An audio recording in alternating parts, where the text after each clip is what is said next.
We are here in Naga City to support the LGU and Mayor Lenny. Kahit hindi kami taga dito. Dahil meron kaming tiwala sa mga visions at sa mga projects niya.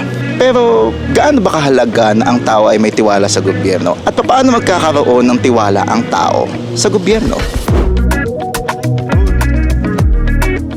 10 to 12 hours ang biyahe ng sasakyan papuntang Naga. Hindi madali at hindi rin nakakatuwa dahil hanggang ngayon ay sira-sira pa rin ang daan papunta dito. Kaya malaking sakripisyo ang pagbiyahe lalo na kung wala ka namang malaking dahilan para pumunta dito. Hindi pa rin tapos ang flyover na to. Diyos mio Marimar. Hanggang ngayon wala pa rin. Lalo pa ngayon na sobrang taas ng presyo ng gasolina. This is where your taxes go. This is where your taxes go. Tingnan nyo nga oh. Kinakalawang na yung mga bakal. Nakailang balik na kami ng Bicol. Ganito pa rin yung flyover na to. This is where your taxes go ha. Roadworks. Ay nako. Kailan ba matatapos ang roadworks dito sa Quezon? Grabe namang daan yan oh. Woo! Woo! Ay! Aray ko! Wow! Camarines Delta Gateway to Bicolandia. So this is my second gas. Pangalawang 2,000 din. So 4,000 ang nagastos ko sa gas. Ganda. Pero bakit nga ba kami pumupunta ng Naga? Ang reason, dito galing ang asawa ko. Kahit wala na silang bahay dito, lagi kami pumupunta dahil masaya siya kapag nandito kami. Sa part ko naman, nakakaramdam ako ng peace of mind kapag nandito. Gusto ko ang mga tao dito mababait, mabababang loob at may something sa lugar na ito na palagi kong binabalik-balikan. At hanggang ngayon, hindi ko yon maletrahan. Hey, hey, hey, hey, hey, hey, hey, hey. Nice. Welcome to our deluxe room. Woo! So nice. Hi guys, welcome to my vlog. 4 a.m. 4 a.m. naglalakad kami sa Naga oh. Safe pala dito. Parang Davao. Parang parang Davao dito eh. Buti pa dito, parang Davao. Pero syempre dapat mas maganda yung Davao, di ba? Dapat number 1 yan sa Pilipinas yung Davao. Hindi dapat yan number 2. Number 1 lang. Pero magmula noong nanalo si Mayor Lenny dito sa Naga, parang nagkaroon kami ng panibagong dahilan kung bakit gusto kong bumalik-balik ng Naga. Dahil gusto kong makita kung paano ba siya mamuno ng isang lugar at kung anong mga programa ba ang nakalaan para sa mga tao dito. Oh. Nakapark kami. 1 kilometro ang layo sa Naga Sports Complex. Yan napapala na hindi sumusunod kay Mayor. Kita nyo na.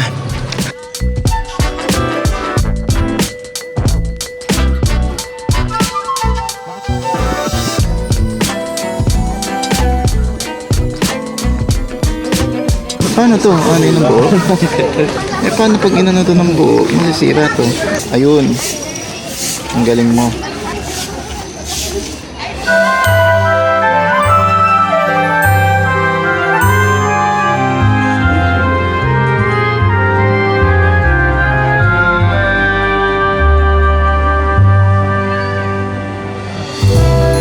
Wala pang isang taon magmula nang nanalo si Lenny sa Naga. Nakakita na kami ng pagbabago. Napapansin din siguro ninyo na dumadami ang mga taong gustong pumunta ng Naga.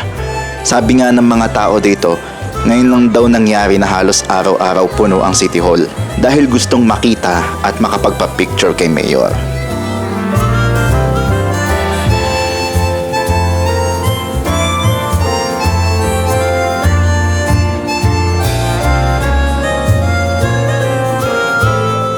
Marami ring mga events na bago sa Naga, kagaya nga nitong Hot Air Balloon Festival. Kitang-kita sa mga tao na sabik silang makakita ng ganito dahil first time lang nangyari ang ganito dito.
So ngayong gabi guys, susunod kami kay Mama Lenny.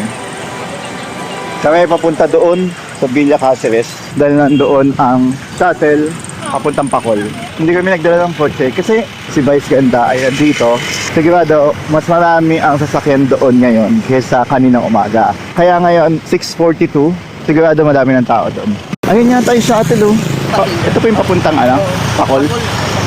Yay! By the way, this is free. Ang naisip ko lang, nangyayari ang lahat ng ito dahil may tiwala ang mga tao kay Mayor. Kaya pinipili nilang mag-event ngayon sa Naga dahil kay Lenny. Dahil may tiwala sila kay Lenny. Naisip ko, papaano kaya kung isang presidente ng bansa ay may tiwala ang tao? Gaano kaya kalaki ang magagawa ng mga tao para tulungan ng gobyerno na pagandahin ang ating bansa? Maraming salamat po. Ayan, pasalamatan po natin si Vice kasi isang text lang, nag-yes agad. Ang masaya kami na nandito ka. Akita mo naman, ang dami naghintay sa'yo. Maraming salamat po, Ma'am Lenny. At anytime po, i-text niyo po ako. Ano mang mangyari, pupuntahan at pupunta po kayo. Masaya akong naririto. Lahat ng panawagan niyo sa amin, itigin namin. Sana tingin po din ang panawagan.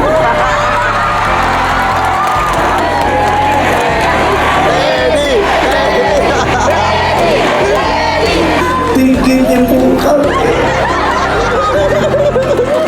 Para niyo ng awa. We love you, Madam Lenny. And magkita po tayo ulit sa campaign niyo.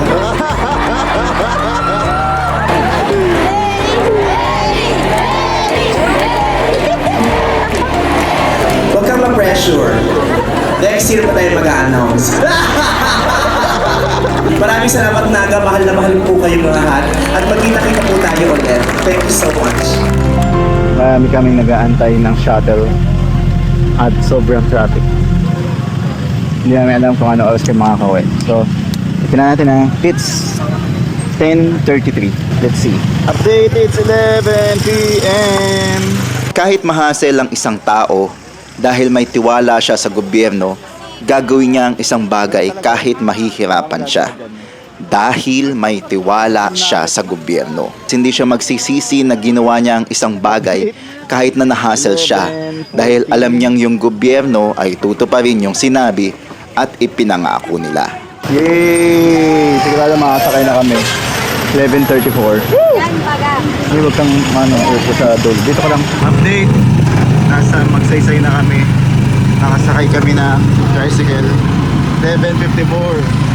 12 midnight. Pauwi na kami. Lapit na. Na-realize ko rin na kapag pala ang tao ay may tiwala sa gobyerno, gagawa ang tao ng extra effort para suportahan ang mga programa nito.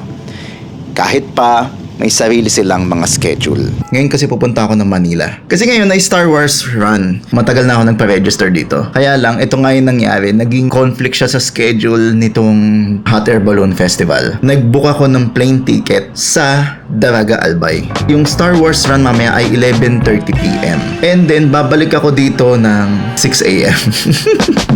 Albay Province. Poranque, Albay. Let's go! 60 kilometers pa.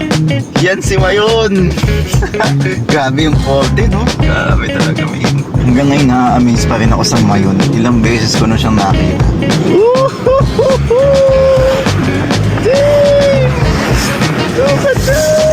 2 hours and 5 minutes and 100 kilometers.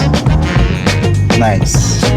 Hindi ko alam kung papunta ba talagang airport to o ano. Habang tumatagal, lumiliit yung daan. One way na lang to. Mayon, is that you? Woo! Ayan na ang airport. Sedpak, kitang-kita. Sedpak Impal. Nice! International Airport. So, nandito na ako sa airport. Iwan ko yan dito. 5 p.m. pa yung flight ko naman eh. 2 p.m. pa lang. So, may 3 hours pa. Goods. Yeah. 2 p.m. In fairness maganda yung... Mas maganda pa tong airport na to kaysa sa Siargao. Legit. Yung airport sa Siargao, parang bus terminal. Dito, maganda yung airport. Sana all. Boarding na. Card 20. Sa mga oras na ito, mayroon palang isang pangyayaring hindi inaasahan ang masasaksihan ng mga mata ko. 7.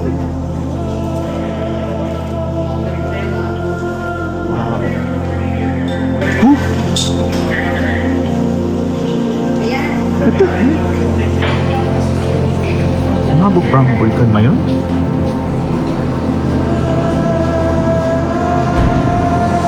OMG, sumabog ang vulkan. Wait, sumabog ang vulkan na yun.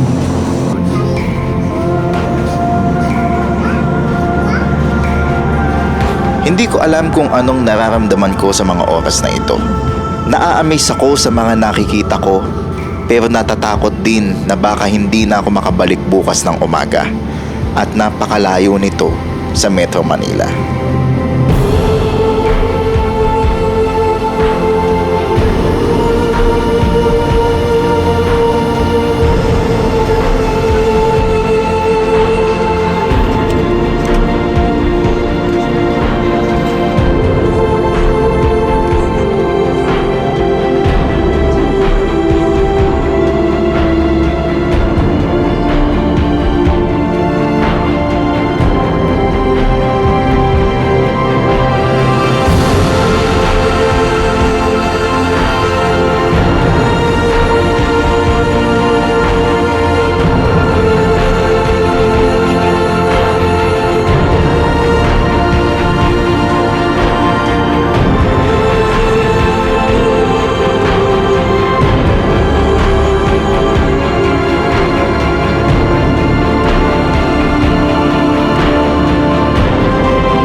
Motivation. Wow! Wow! Wow! Wow! Wow!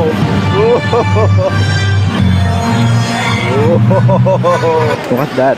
8,500 steps today. Hindi pa ako tumatakbo na ka 8,000. Galing. It's 10:47. 1.5 hour bago mag-start. Hey! Hey! Tuwa-tuwa ako dito eh, oh. Ganda eh. May ilaw na ako sa sarili. Ang saya. Sana ba kasama yung tuhod ko? Sakit ang tuhod ko. Naya nga ako ng jowa ko. Ayoko. 8, 7, 6, 5, 4, 3, 2, 1!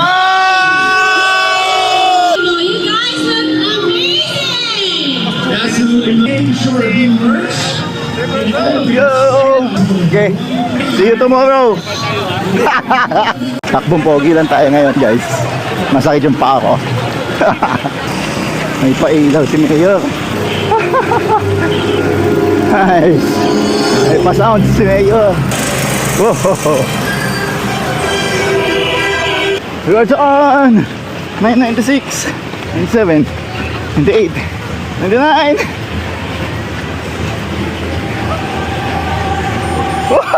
Sama-sama. Galing. Nice. Thank you. Good morning. Yay. Woo! Woo! Ang ganda ng middle. Nice. Thank you. Salamat. Oh, it's 3:25 a.m. Going back to airport. Yung flight ko ay 6 pa. See you. Airport. Wala na nga akong dala eh. Nasipa pa yung bag ko. Nahold ako sa immigration. Sa immigration. Sa security check. boarding na. Awa ng Diyos, nakabalik ako ng maayos sa Albay. Hindi na canceled ang flights at maayos ang lagay ni Macho. Pero ang nakita kong Albay ng pag-alis ay ibang-iba na pagkabalik. Nakabalik na ako ng Bicol. Ito yung first time na ginawa ko to. Nakakapagod. So that, Bicol International Airport. Hindi mo na siya uulitin. Sobrang hirap. Sobrang nakakapagod. Look at the Mayon. Wow! Ayun, ang ganda mo. Kahapon sumasabog ka. Paalis ko, ngayon okay ka na ulit. Grabe ka. Ang ganda-ganda mong vulkan ka. Puntahan ko lang dito yung sikat na 7-Eleven. Yun yung bagong attraction dito. Para siyang Mount Fuji. Wow! Grabe. Napakaganda. Wow! Wow! What the heck?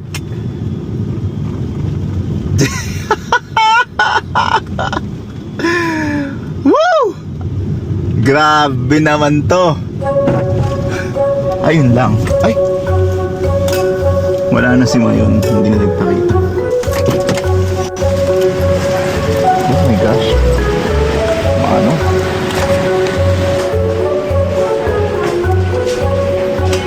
Hello. Kamusta yung asphalt dito kagabi? Sobrang gari. Sobrang dilim. Pero bumagsak dito sa ano? Sa, oh. Buti ngayon medyo wala na, no? Kasi umulan ba? Oo nga eh. Sa gabi umulan. Oo nga eh, maabot pa rin, no? Kasi yung mga sasakyan tapos magkakadapit. Pumunti na sila. Pumuti yung sasakyan. Grabe ang abo, oh. Ay, grabe ang amoy. Amoy sulfur. Pasok tayo sa kotse. Ang baho. Grabe ang amoy. Grabe. Grabe ang amoy. Grabe yung alikabok. Yan, mga asyan galing sa sa Mayon. Buti na lang, medyo umulan. Kaya medyo na-clear yung daan. Pero grabe pa rin, no? Tingnan nyo tong nasa likod ng truck. Oh, anak ng... Woo! Wow! Grabe talaga. Wow. Grabe, oh.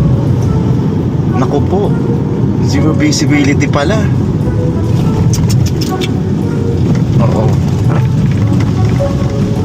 Oo.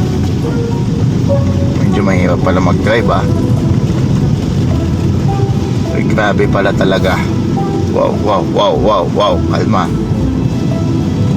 Wow. Kalma. Ito naman, nagmamabilis pa eh.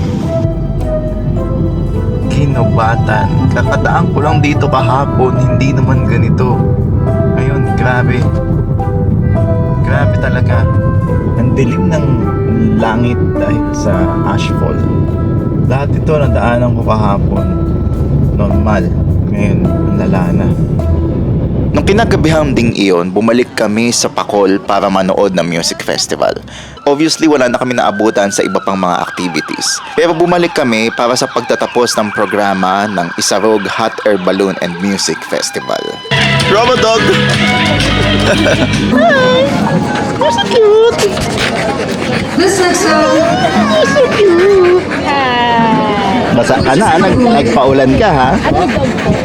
Isipin nyo na lang kung ang mga taong mayayaman, may mga negosyo, mga sikat na tao, abogado, doktor ay may tiwala sa gobyerno. Siguradong tutulong ito sa programa ng gobyerno at mas marami ang matutulungang mga taong nangangailangan.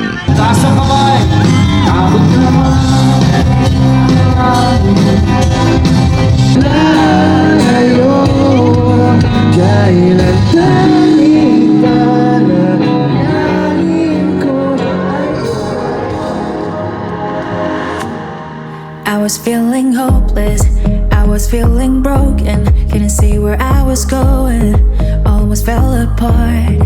That is when I found you, you could see right through me, pull me from the darkness, save me from the start. I might be reaching for the stars, but whenever I'm with you, doesn't matter where I am, I fall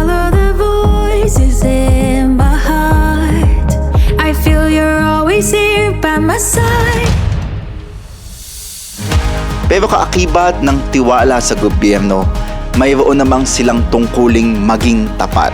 Dahil papaano mag-e-effort at tutulong ang mamamayan kung nakikita nilang wala namang napupuntahan ang kanilang tinutulong. Ang masakit pa nga, ninanakaw pa ang kaban ng bayan. Kaya mahalaga na ang leader ay tapat at transparent. I know that I do whatever I like because I have you right by my side.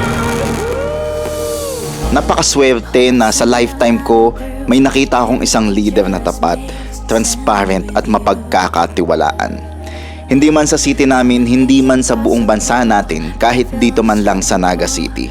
Nakita nating mayroong isang taong mapagkakatiwalaan.